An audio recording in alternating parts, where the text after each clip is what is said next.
একটা সময় এই দুই দেশ ছিল একে অপরের ঘোরতর প্রতিদ্বন্দ্বী। তবে সেসব ভুলে এই দুই প্রতিদ্বন্দ্বী দেশ আজ হয়ে উঠেছে কৌশলগত মিত্র। মধ্যপ্রাচ্যের শক্তিশালী একটি দেশ জোট বেঁধেছে আয়াতুল্লাহ খামেনির দেশ ইরানের সঙ্গে। অতীতে এক রক্তক্ষয়ী যুদ্ধের পর বর্তমানে এই দুই দেশ আঞ্চলিক স্থিতিশীলতা বজায় রাখতে এক সুকৌশলী নিরাপত্তা নীতি গ্রহণ করেছে। নিরাপত্তা সম্পর্কের জেরে ইরাক এবার স্পষ্টভাবে ঘোষণা করেছে যে তারা তাদের মাটি বা আকাশসীমা ব্যবহার করে ইরান বা অন্য কোনো প্রতিবেশী দেশকে কখনোই হুমকির মুখে পড়তে দেবে না। দেশটিকে যে কোনো হুমকি থেকে সুরক্ষা দিতে একযোগে কাজ করার প্রতিশ্রুতি দিয়েছে তারা। বাগদাদ স্পষ্ট জানিয়েছে ইরান বা অন্য কোনো প্রতিবেশী দেশের বিরুদ্ধে হুমকি সৃষ্টি করতে তাদের ভূমি ও আকাশসীমা ব্যবহার করতে দেওয়া হবে না।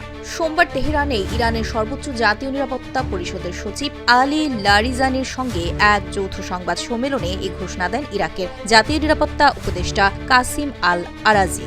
কাসিম আল আরাজি বলেন, ইরান বা প্রতিবেশী কোনো দেশকে হুমকির জন্য কোনোভাবেই ইরাকের ভূমি ও আকাশসীমা ব্যবহারের অনুমতি দেওয়া হবে না। বাগদাদ তেহরানের সঙ্গে স্বাক্ষরিত নিরাপত্তা চুক্তির প্রতি সম্পূর্ণরূপে প্রতিশ্রুতিবদ্ধ।